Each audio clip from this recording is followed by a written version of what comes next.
Righty, here we go. So, yeah, well, let's get started. So, I'm Adam. A lot of you know me, and I've been running an English school in Kawanishi and Hyogo for about 15 years. And yeah, I'm particularly interested in teaching through stories, and I think it's something that's been very valuable to my school, and I'm hoping to be able to share that with you. In the last few years, our company has also opened a publishing. That's not changing. A publishing company called AAS Press. And we have two distinct courses out now, the Awesome Adventure series and the Awesome Phonics Adventures. And most recently, we've also teamed up with software developers Tintash and voice recognition specialist Soapbox Labs to produce the Gamerized Dictionary. So these are some of the things we're doing. So in the next hour, I'm a little bit low on time already, so I'm going to have to speed through things quite quickly. We're going to look at some of the theory and research that backs up story-based learning. We'll do an example lesson, so you'll actually get a first-hand experience of what it feels like to be a student in this kind of context. And in that, we'll get a little bit more practical, and I'll show you a few techniques for using any story, basically, in the classroom. And finally, we'll kind of make the link to business, and we'll consider how story-based curriculum or other holistic approaches to language teaching can help to grow your student numbers in an organic way, as we titled the webinar series. So, question for you guys real quick. Who watched my video with the story and the word list on it? Can I get the hands up from anybody? Here's where there we go, 1, 2. Jared, did you get a chance to peek at that? Junpei says yes, or he's clapping. I did watch the video. I'm just not good at using the hand. Okay. Find my hand. Got it. Excellent. So question for you guys then. How well do you remember that story? Sorry. Let me rephrase that again. Hold on, I was too busy clicking around on things here. All right, so there was a word list and there was a story. How well would you say you remember that word list? How many words do you think you remember? Can you put that in the chat?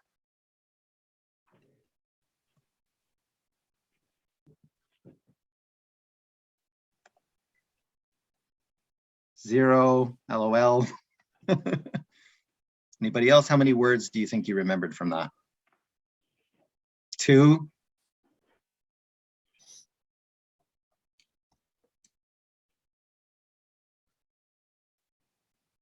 One, okay.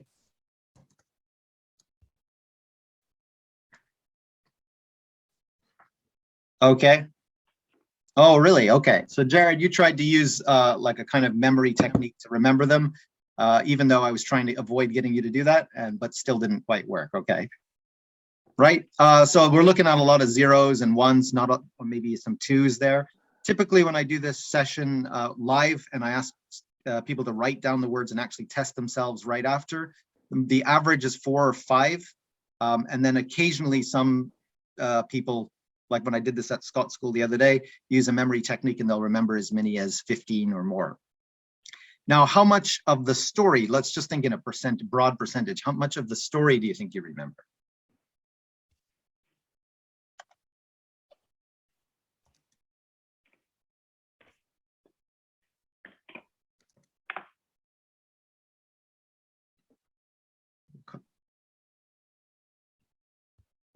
Scott, we've got a couple of people in the waiting room, it looks like. Yep, got it. There we go. So what do we think in terms of a percentage? How much did you remember that story? 50%? Quite a bit. Sounded painful. It was. Still have a bit of a scar. Yes, there we go. We got some good details remembered there. Jared says the guy didn't give you the puck. That is the most painful part of the whole thing.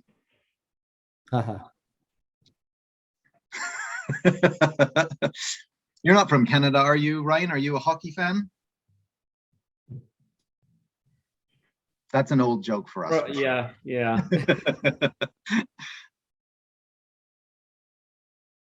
Right.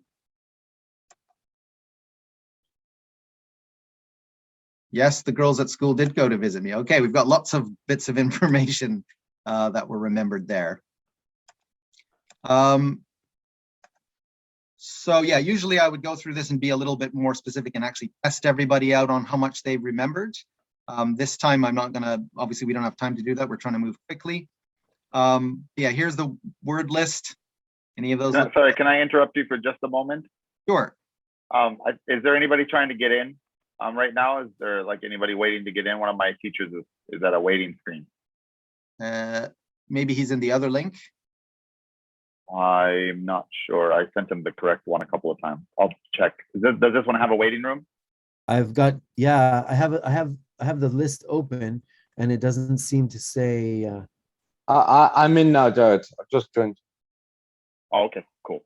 There We he should is. make you the Sorry. host, Jared. Yeah, indeed, we should have done that. That would have been a good idea. Right, okay. So there we go. There's the word list, and here are the points from the story. Again, we won't take time to actually grade your scores on these. It's just self-reporting. So it's looking like 50% or more for the story, and just between 1 and 3 for the word list. So question for you guys, and please do participate in the chat or unmute yourselves and give me your opinions. Why do you think the story was easier to remember, especially the day after?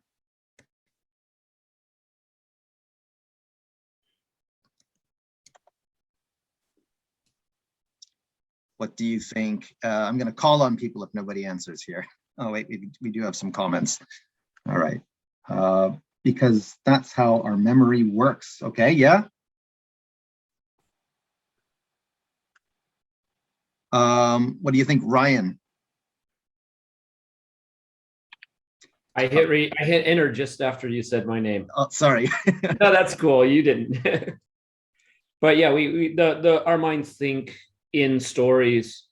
I mean, even if someone tells me something, I can very seldom remember exactly the words they said, but I can remember the meaning of what they said. Mm-hmm. You know? Right. So you recall it not as a direct memory, but you recreate it. Yeah. Yeah, that makes sense. Doris, are you out there? Jamie says a story is easier to remember than just words.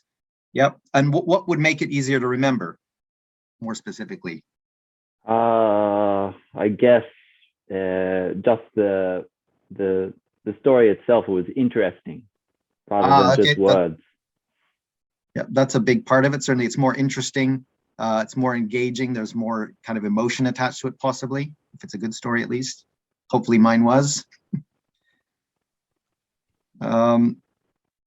Yeah. Okay.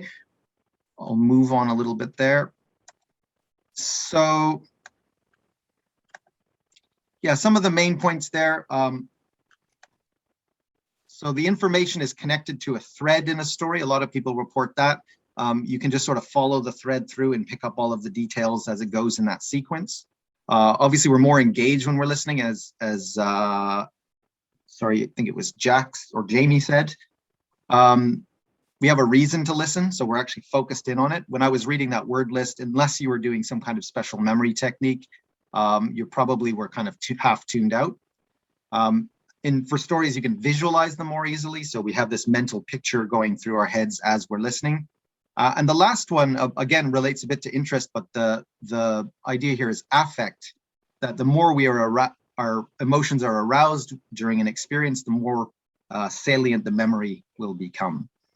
And just to comment a little bit on sort of what we've learned about this through neuroscience, stories are deeply rooted to in the core of our nature as humans. If you hear somebody telling a story on a bus that's sitting away from you or whatever, you just kind of naturally start to tune in and listen to what they're saying. My 2-year-old daughter, I always find it really interesting. Well, she's 3 now, but even when she was 2, if she was crying at night, you could do anything and it wouldn't calm her down. But if you just started to tell a random story, she would just calm right down and start to try to say things about the story or whatever. It just really kind of affected her on a deep level. So some of the interesting things that we've learned recently through neuroscience is that while listening to a story or reading a story, our brains have this kind of universal pattern of activation. It's the same for anyone who's listening or reading to a story. And some of the, so I'm not a psychologist, but some of the things that do happen during listening to a story is that one of them is the medial prefrontal cortex is activated. And this is the part of the brain that's responsible for episodic memory recall. Episodic memory recall means that your brain is kind of piecing together, like Ryan kind of mentioned, piecing together from various bits of context and information, the events that happen to us. And this retrieves information from lots of different parts of the brain, where we're processing emotion, visual memory, sensory data, all of these different things kind of get called up and put together into what's called an episodic memory. Also, the inferior parietal lobe, this is something that's that we use when processing emotion and also interpreting sensory data. The lateral temporal cortex, which is involved in visual memory, also emotional association. The hippocampal formation also, which is involved in forming long-term memories. And what's really interesting about all of this activation that's going on is that state is kind of similar, they say, to daydreaming, in that the brain isn't super focused on one thing as it would be with, for example, like a problem-solving task or something like that. When we're lost in a story, our brain is kind of free to wander and go around and experience, make connections actually to our own experiences in the past, and different feelings and that sort of thing. So our brain is actually quite active when we're listening to a story, and it is forming lots of different connections to different information. So we'll kind of come back to that later, but I just wanted to kind of put that out front to kind of give us a basis for the experience that we're about to have. Hopefully we can get your brains activated in a similar way right now. So really quick, it doesn't seem like a lot of people looking at my analytics did pre-study the vocabulary for this sample lesson on Gamerized Dictionary. Can anyone put up their hand if they have? Ryan did, maybe Rebecca.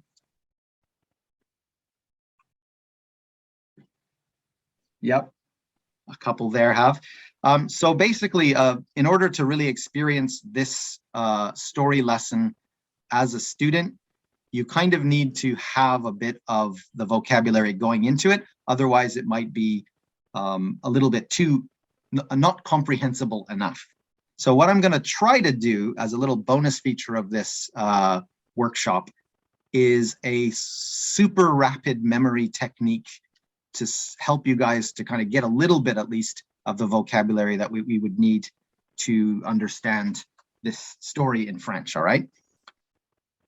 So, first of all, what we need to do.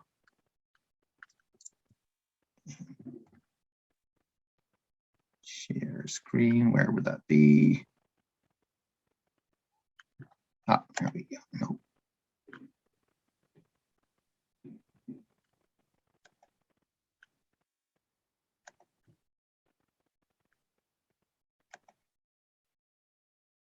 Sorry, just a second.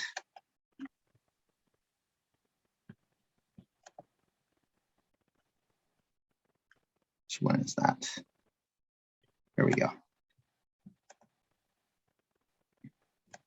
Okay. All right, so let's go through a bit of this vocabulary, and I'm going to give you some mnemonic techniques to remember them quickly. Now, I have to emphasize that this is not a technique that I use at my language schools. It's not something that I use with kids. Sometimes if there are students that are studying for example, Aiken in particular, I might use this technique in order to let them remember a lot of vocabulary in a very shallow way in a short period of time. This is one of the techniques that I'm told is commonly used at cram schools or jukus, but let's give this a try anyways, all right? So first word in French, are you ready? Le bouc grand. Le bouc grand. Now I want you to think about Starbucks Grande coffee. Can you picture that? Now picture the biggest goat you can possibly imagine drinking this Grande coffee and really enjoying it. Le bouc grand. Le bouc grand. Close your eyes. Oh, Visualize it. Visualize it. Le bouc grand. Okay, moving along. The next one. Le pont. Le pont. For this one, I want you to think about the following things. On the bridge, there are P's here. There's your put sound. I'm going to erase this one because that's confusing. And think about the word on. P on the bridge. Again, close your eyes. Take 5 seconds. Picture that as vividly as you possibly can. Pont. Le pont.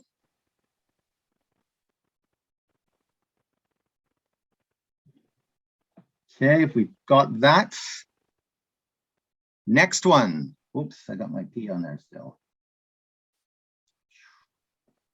The next one. Manger. Manger. Now picture, okay, do any of you have a friend named Jay? If you don't have a friend named Jay, I want you to invent one in your head. What does Jay look like? Does he have long nose hair? Does he have big shoulders? Picture Jay. Now, manger, it's spelled M-A-N-G-E-R, man. So think of man. Jay is a man and he eats a lot. So picture Jay saying, I'm a man, I eat a lot. You picture that? Manger. Manger. The man Jay. Manger. This can be quite damaging to pronunciation. So again, this is not a technique that I use a lot for teaching children. Next one. De l'herbe. De l'herbe. Right, so this one's grass on the ground. This comes from the word, or is related to the word herb, herbe, herb. So think of herbs. Open your mouth a bit more. Instead of herb, herbe. Open it just a bit more, herbe. Picture yourself taking the herbs and putting them in your mouth, opening your mouth wide. Herbe, herbe, de l'herbe. Take 5 seconds, close your eyes, visualize it, please.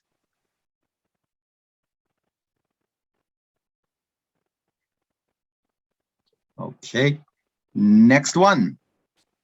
La colline, la colline, la colline. Now this one's a little bit tricky.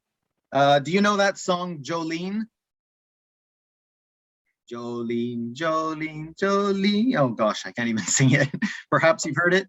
The name of a person, a woman. Please picture this woman in your head. Now, Colleen starts with the letter C.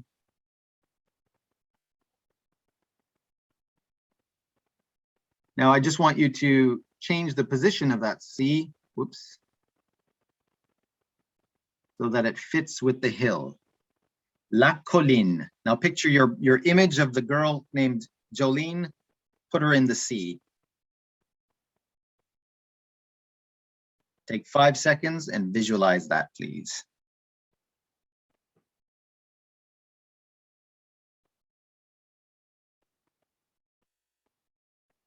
Okay.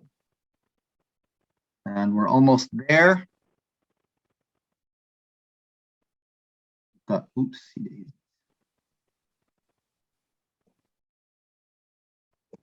Okay, we're back to the les boucs. Le bouc, This one is le bouc petit. So this should be an easy one. Think about the English word petit, petite, le bouc petit, le bouc petit. The next one's just a little bit more tricky. The next one is le bouc moyen. Sorry, le bouc moyen. Le bouc moyen. So for moyen, this is something that's the teachers at Scott's school came up with the other day when we did this. Well, we didn't do it this way, but they just without being prompted, they came up with their own mnemonic. Moyen, moyen, moyen. So just picture this middle-sized goat, and he's a real greedy little goat. He doesn't want grass, he wants money. Adam, real quick, people mentioned it on the chat too. We're still stuck on the picture with the hill. Oh no! Why is that happening?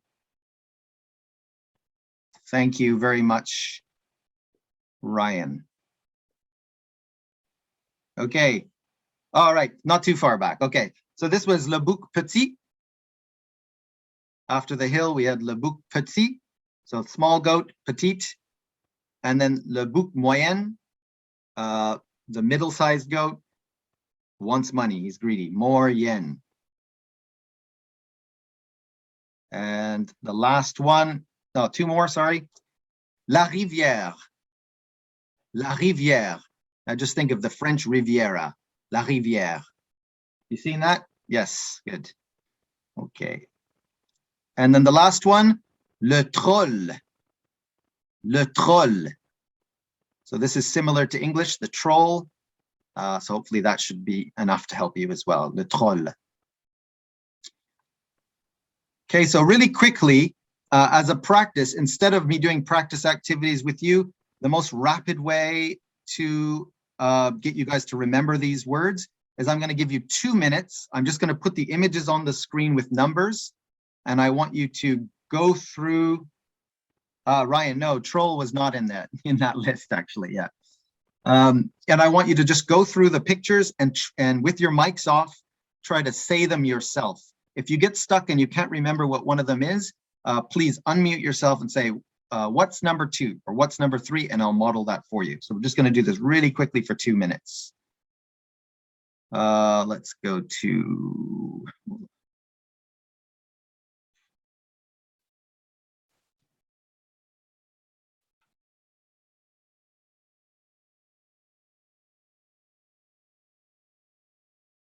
Oopsie daisies, here we go. Okay, there we go. So there are the images. 2 minutes, just try to practice them by yourself. Try to mutter them out loud if you can.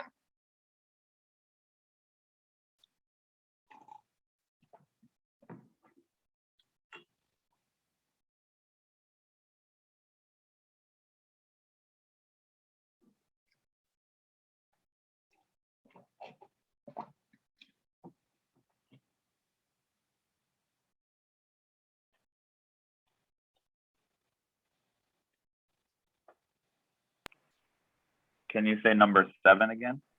Number 7, le bouc petit.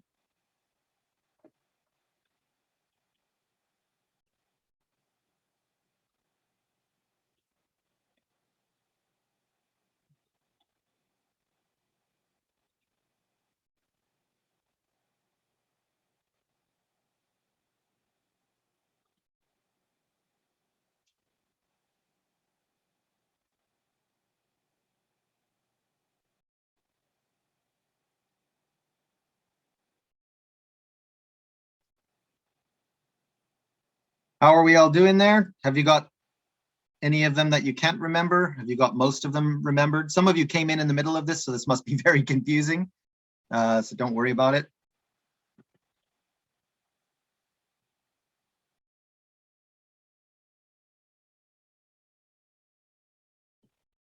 Ryan's looking confident. Not in the least. All projecting. All right.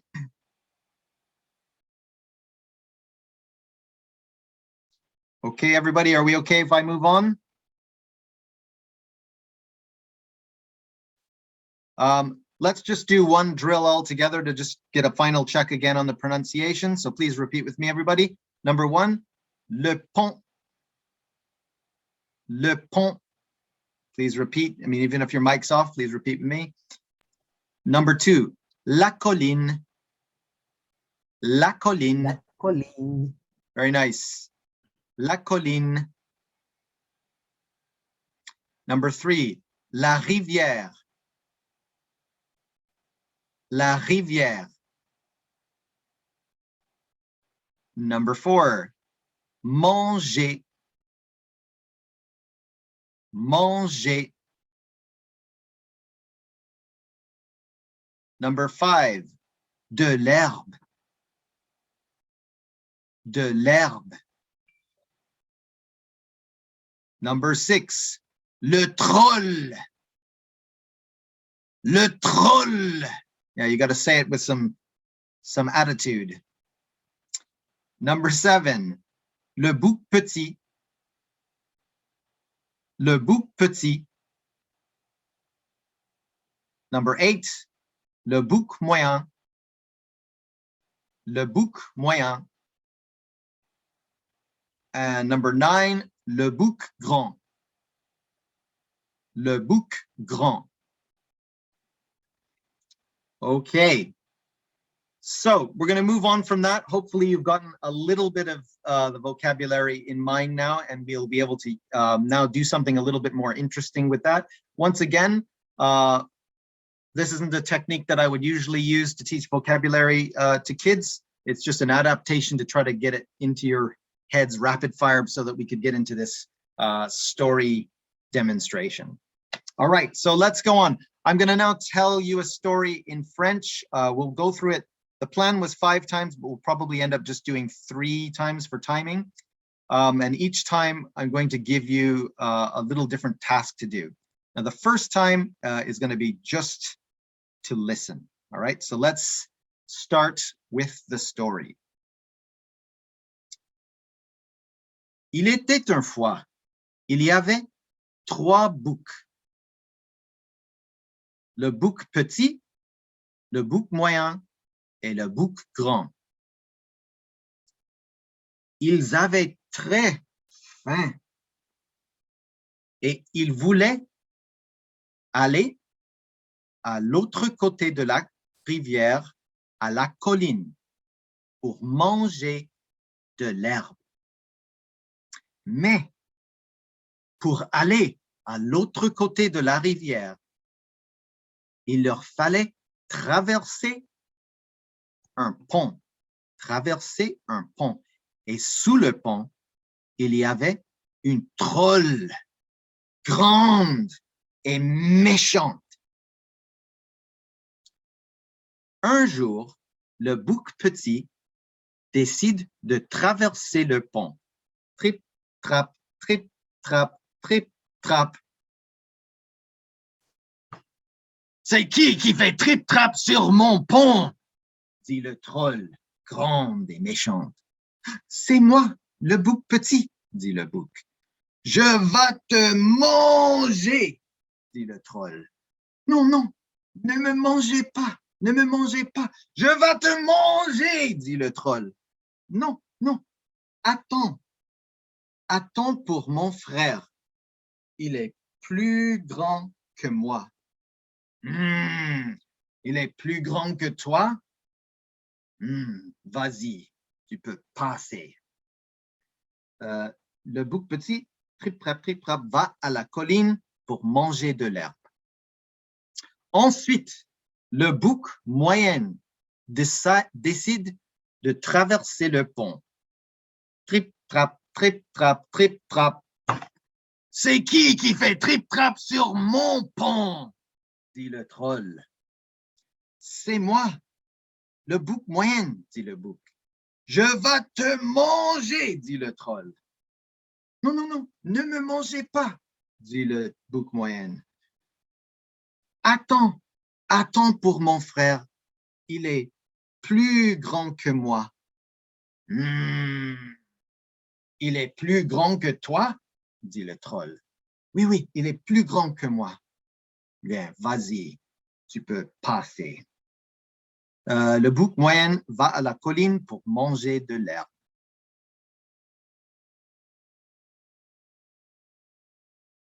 Ensuite, le bouc grand décide de traverser le pont. Trip, trap, trip, trap. C'est qui fait trip-trap sur mon pont? Dit le troll. C'est moi, le bouc grand, dit le bouc. Le troll dit, je vais te manger. Viens-t'en, dit le bouc grand. Le troll monte sur le pont. Le bouc grand court et frappe le troll avec ses grandes cornes. Le troll vole dans l'air et il tombe dans l'eau. Le bouc grand va à la colline pour manger de l'herbe avec le bouc moyen et le bouc petit. Le fin. Okay. That was storytelling 1. And I have a few questions for you, and I would really appreciate if some of you could unmute yourselves to answer. I'll call on you if it's easier that way. So how much do you think you understood that story this time? What percentage would you say you understood? I think most of us already know the story, so probably a lot. Yep, that helps for sure. It's familiar. I want to not trying to be pedantic, but when you say how much of the story did we understand, it would be two different answers. I understood a lot more of the story than I did of the words. Sure. Okay. So let's give me an answer for both. I understood 90% of the story, but maybe only 5% of the words, but they tended to be the most important ones. Okay, interesting. Yep. I was surprised at how much of the words I could understand, especially because you kept repeating like traverse. Like now I know that means cross. Okay. Yeah. No, that actually leads into my next question. Other than the words, usually again, you'd probably know those 9 words that I taught better if I did this in normal circumstances.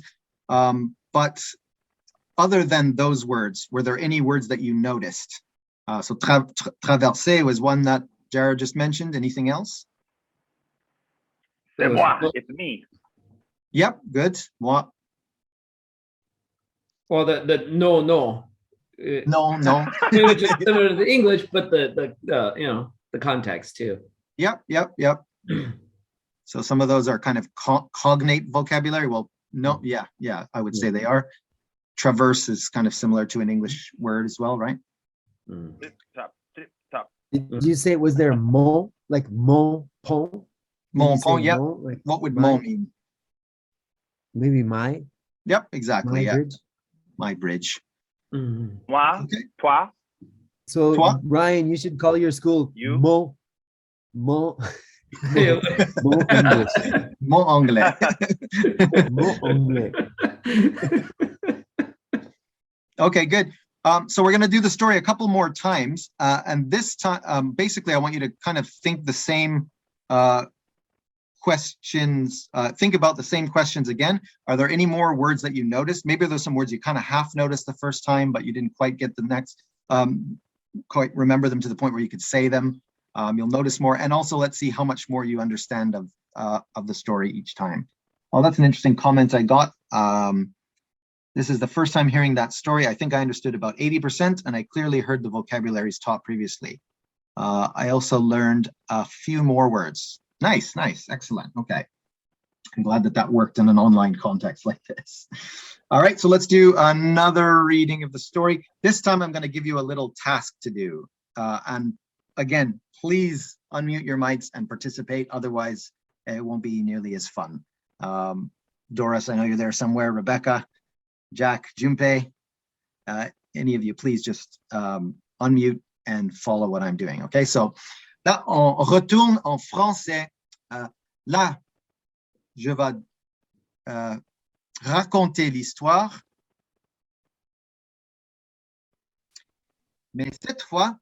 je fais des erreurs. Des erreurs. Pour exemple, le bouc petit, le bouc grand. Est-ce que c'est le bouc grand? Le bouc moyen. Oui. Juste fait non, comme ça, tout le monde. Non, Non. Non, Non. non. Non. non. OK, Non. très bien. Non. Excellent. OK, on y va. Il était une fois, il y avait 3 boucs. Le bouc petit, le bouc moyen et le bouc grand. Ils avaient très faim et ils voulaient aller à l'autre côté de la rivière, à la montagne. Non. Non, Non. non, Ah oui, c'est pas une montagne, c'est la colline, à la colline. Merci, merci. la colline. OK. Coding. Mais pour aller à l'autre côté de la rivière, il leur fallait traverser un roux. Non. Non, c'est pas un roux. Qu'est-ce que Le c'est? pont. Ah, le pont. Il leur fallait traverser un pont. Et sous le pont, il y avait une gorille grande. Non, Non. non, Ah, c'est pas un gorille. La troll. non, Ah, oui, bien sûr, c'est le troll là. Hein, je m'excuse. Sous le pont, il y avait une grande troll. OK. Un jour, le bouc petit décide de traverser le pont. Trip, trap, trip, trap. C'est qui fait trip, trap sur mon pont, dit le troll. C'est moi, le bouc moyen, dit le bouc. non, Non. Oh, non. Qu'est-ce que c'est? Le bouc le bouc petit. petit. Ah, le bouc petit, oui, merci, je m'excuse, j'ai oublié. Je vais te manger, dit le troll. Non, ne me mangez pas. Attends pour mon frère, il est plus grand que moi. Il est plus grand que toi, dit le troll. Oui, il est plus grand que moi. Bien, vas-y, tu peux passer. Le bouc petit va à la colline pour manger des bananes. Et Non, Non. Non? on sait l'arbre. Herbe. De l'herbe. Ah oui. Les boucs, ils ne mangent pas des bananes, ils mangent de l'herbe, c'est ça. Merci. OK, bien. Ensuite, le bouc moyen décide de traverser le pont. Trip, trap, trip, trap, trip, trap. C'est qui fait trip, trap sur mon rivière, dit le troll. Non. Mais qu'est-ce qu'il fait? Qu'est-ce qu'il y a? C'est Le pont. sur mon pont, dit le troll. Oui. C'est qui fait trip, trap sur mon pont? Merci. mon pont, that's so funny. Bon. Le bouc. Je vais te manger, dit le troll. Non, ne me mangez pas, dit le bouc moyen. Attends pour mon frère. Il est plus grand que moi. Il est plus grand que toi. Oui, il est petit. Il est petit. Non, Grand. Il est grand. Il est Oui, il est grand. grand. Il est plus grand que moi. Bien, il est plus grand que toi. Vas-y, tu peux passer. Vas-y. Le bouc moyen va à la colline pour manger de l'herbe avec le bouc petit. Ensuite, le bouc grand décide de traverser le pont. Trip, trap, trip, trap. C'est qui fait trip, trap sur mon pont, dit le troll. C'est moi, le bouc grand, dit le bouc avec ses grands cornes. Je vais te toucher, dit le troll. Hey, tu vas de. Non. Qu'est-ce que c'est? Je mange. vais te manger. Mange. Oui, Manger. je vais te manger, dit le troll. Oui. Vas-y, dit le bouc grand. Le troll monte sur le pont et le bouc grand court et il frappe le troll avec ses grands cornes. Le troll vole dans l'air et il tombe dans la rivière. Le bouc grand va à la colline pour manger de l'herbe avec le bouc petit et le bouc moyen. Le fin. Okay. There goes reading number 2. That was pretty good. You guys were able to stop me quite a lot there. And I'm going to just keep on rolling over into the next one in order to save time.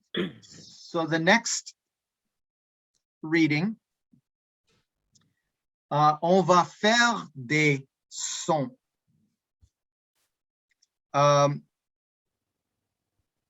OK, celui-là, si tu entends le bouc petit, vous faisiez vas-y. Meh, Mais, Mais, mais, Très bien. OK. Le bouc, si tu entends le bouc moyen, vous disiez meh, mais, le bouc petit, meh, mais. le bouc moyen. meh. C'est le même là. Et le bouc grand, qu'est-ce qu'il fait?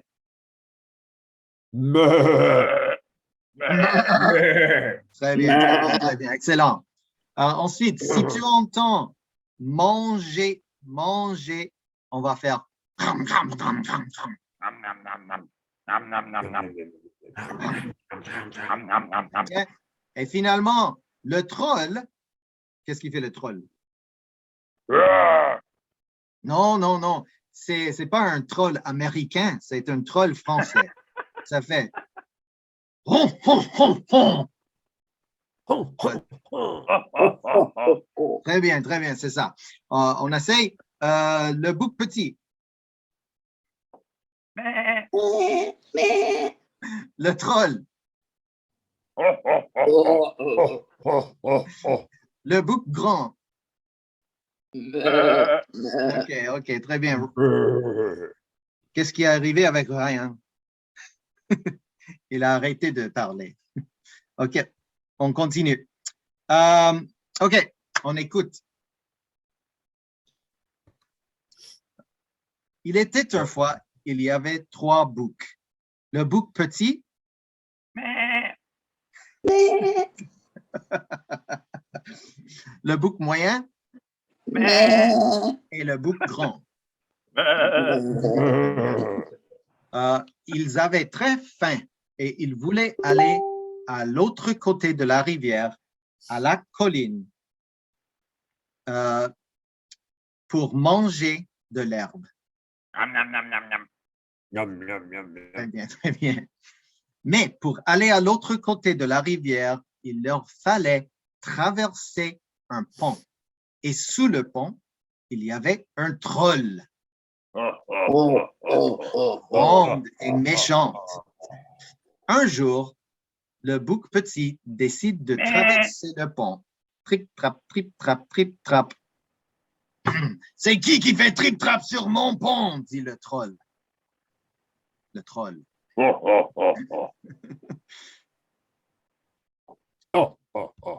C'est moi, le bouc petit. Meh. Je vais te manger, dit le troll. Nam, nam, nam, nam, nam. Non, Ah, ne non, me non, non. mangez pas, ne me mangez pas, dit le bouc petit. Meh. Attends pour mon frère, il est plus grand que moi. Il est plus grand que toi. Oui, il est plus grand que moi. Bien, vas-y, tu peux passer. Le bouc petit va à la colline pour manger de l'herbe. Ensuite, Nam, nam, nam, nam, nam, nam. nice. Bien, très bien. Ensuite, le bouc moyen Meh. décide de traverser le pont. Trip-trap, trip-trap, trip-trap.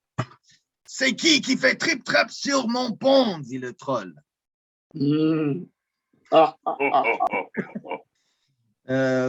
C'est moi, le bouc moyen, dit le bouc. Meh.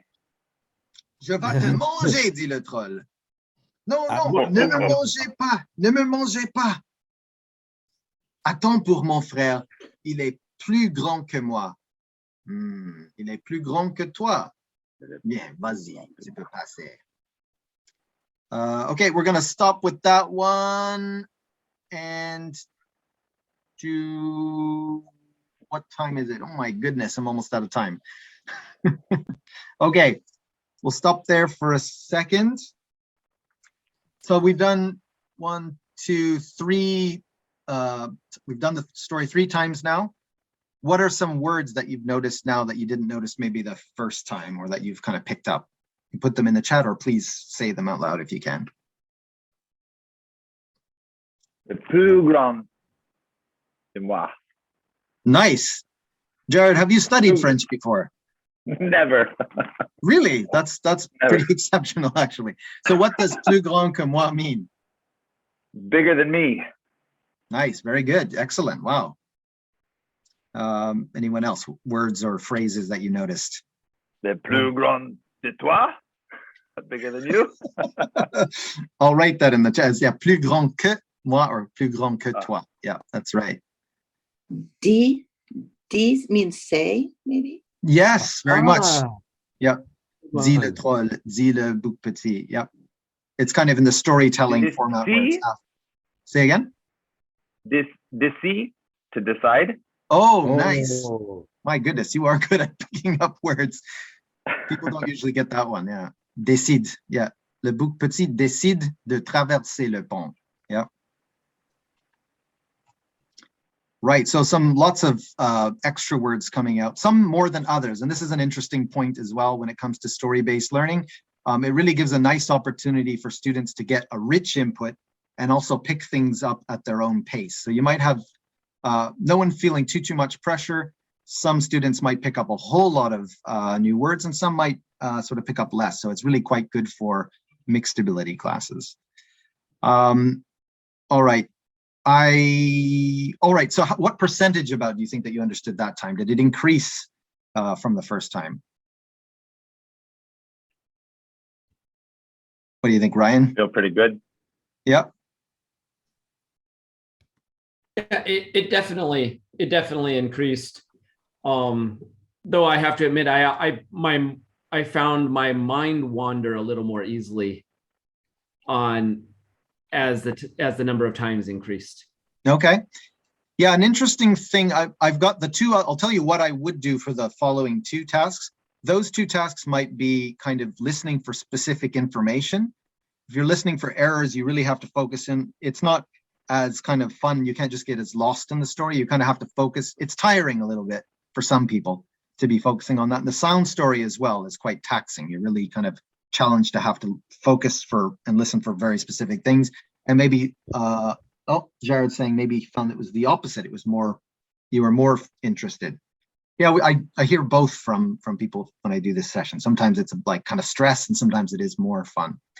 The 3rd and 4th, I'm not going to have time to go through them. The 4th and 5th. The 4th time, what I would have done, hopefully, if we had a lot of time, I would have done this with a drawing program, a collaborative drawing program online. But when I do it live, I'll typically use Cuisenaire rods. I don't know if anyone's familiar with these. Hold on a second. No, not that. Where are we going? I've got a little image here of those. So these little blocks are Cuisenaire rods, and I would ask the kids to make the river with the blocks, and make the troll, make the different goats. And then as you tell the story, they follow along with the blocks representing the things. And after you've got that visual kind of aid built up, you can sometimes also get the students to retell parts of the story using the blocks to kind of scaffold the meaning and what they're trying to say as a kind of a productive scaffold. The final task would have been the most challenging one, which is the help me, where I act like I've forgotten things and I have the kids kind of help me to tell the story. So those are just a few of the techniques that I like to use while teaching through stories. I'm going to skip some of the theory bits here. Actually, let me ask you from a show of hands here. I was supposed to be finished in about 4 minutes. I'm going to go over just a little bit, if you don't mind, Scott. no, All right. I would love it. Go ahead. There are the 2 things that I was going to look at. One was more of the theory on how young learners learn language and possibly look at why things like stories or other holistic approaches would be appropriate for them. And then the other thing was more of the kind of business side of things, which is something that we advertised this session being, looking more about how that's helped our school to grow. So I think I can only have time to do one of those two. Can I get a show of hands? Which one would you prefer that I go into?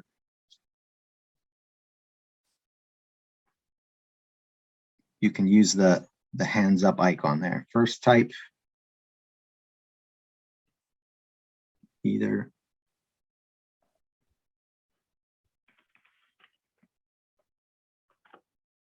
Either. Hello, guys.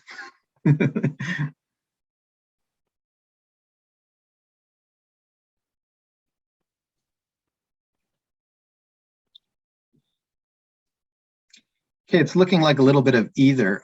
Scott, what would probably be the best leading into your presentation? I think maybe I should do more of the theory stuff and you go more into the business part.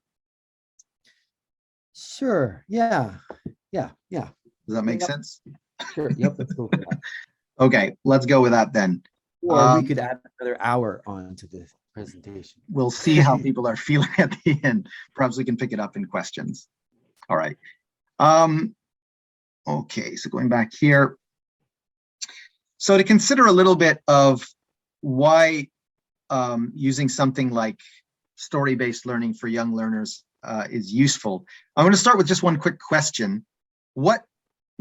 Forget about the story that we use. We use the Billy Goat's Gruff, which is obviously very, very young. It might be for sort of preschool age kids, but the approach that we used here, what age group do you think that this would be appropriate for?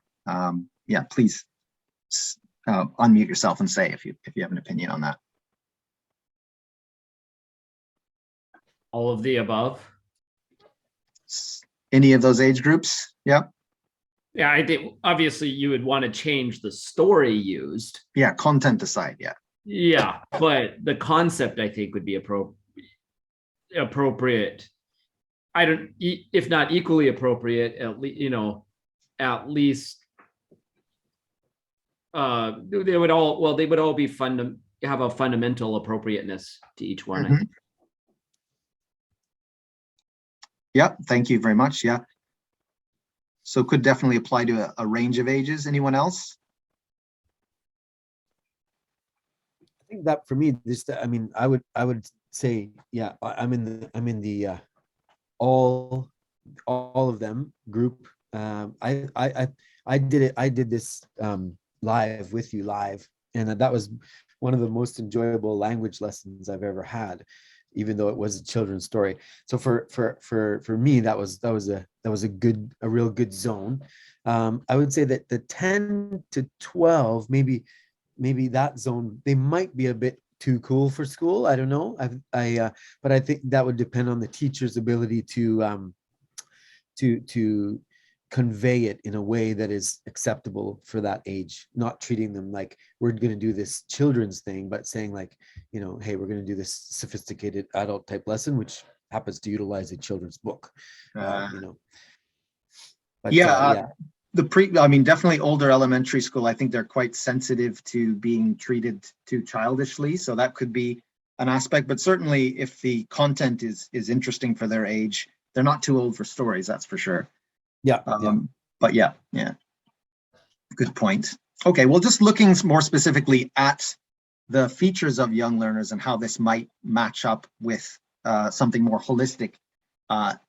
Really quick, I just want to, I'll use the term holistic approach. And what I mean by that is in opposition to an atomistic approach. An atomistic approach is where we're looking at the parts of language. We're specifically studying grammar or word lists bit by bit in a sort of sequential order. And holistic is where we're looking at a whole language experience. We're getting input, we're focusing more on the global meaning and less on the individual parts.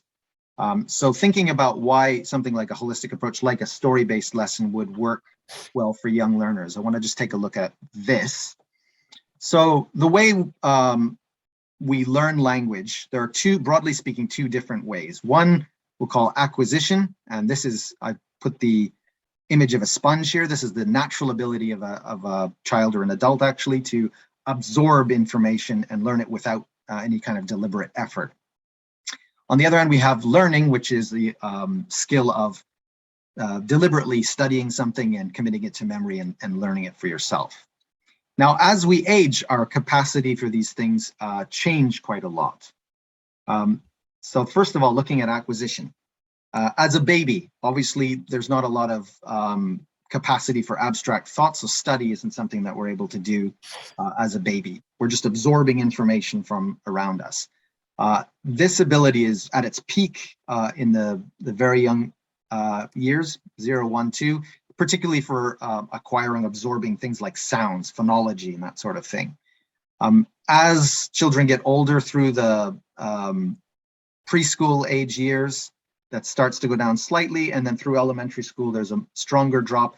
And interestingly, right around puberty is when that real strong capacity for language acquisition kind of drops quite significantly, and then it continues to go down as we age, but at a much slower rate. Conversely, our ability to study language deliberately and learn it goes through the exact opposite trajectory. Interestingly, again, through the elementary school ages, this sort of gradually increases, and then right around puberty, it kind of just switches places with that. These are not scientific numbers. This is kind of a representation of what happens. But yeah, that capacity for abstract thought and abstract reasoning, ability to study and memorize and all that kind of explodes and just becomes much more powerful entering the teen years. So here's a question for you, actually. Again, I would appreciate a verbal answer. Which do you think can learn a language faster, a child or an adult? Child. Child.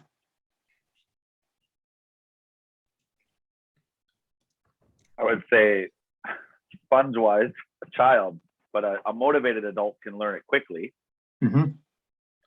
A child takes many, many years to absorb it naturally, and a lot of exposure. An adult can use brute study and like immersion in themselves, and they can do it, but they have to be like very motivated. Mm-hmm. Mm-hmm. Yeah, kind of like there. I think there's a lot of qualifications in there on definitions of learning versus performing in actually being able to use it. Children also can learn or acquire very quickly, but also forget very quickly.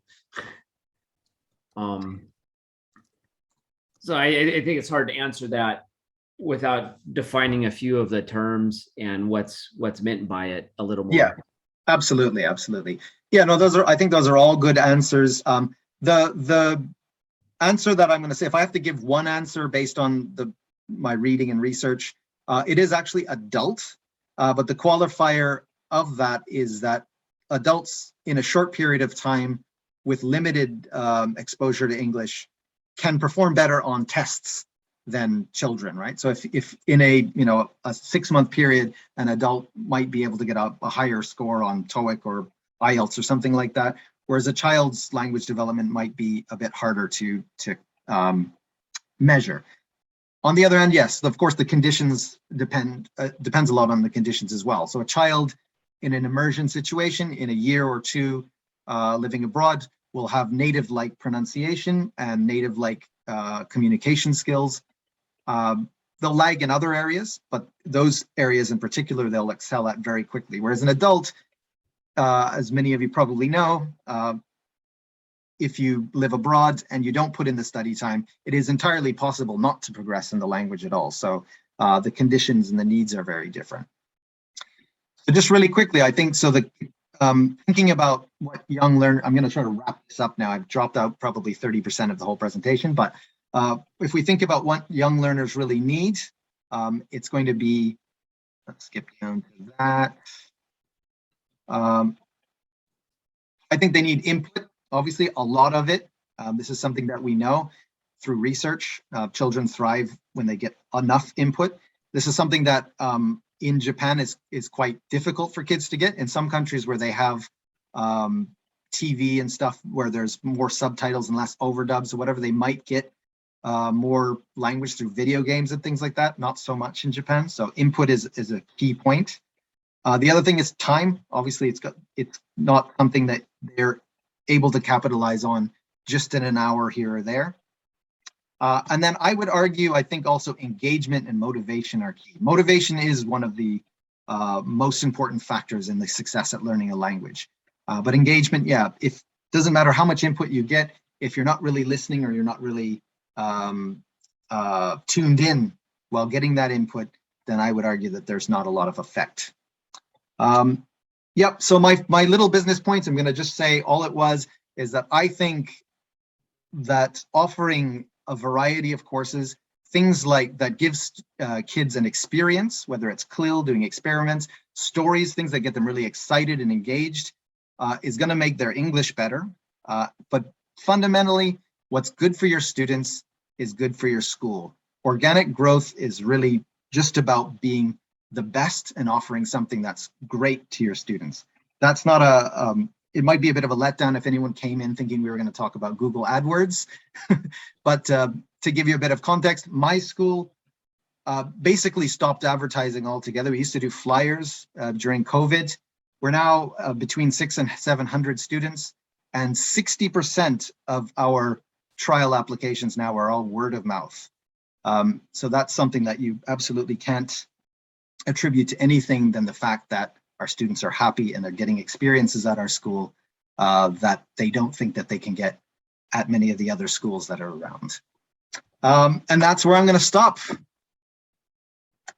for that. There was a bit of a whirlwind rush at the end, but thank you very much for listening. And I think next we are going to hand it over to Scott. Yay. Okay. So this is really funny because I actually put my my thing was open on my, I was going to do this really cool thing with my iPad, and then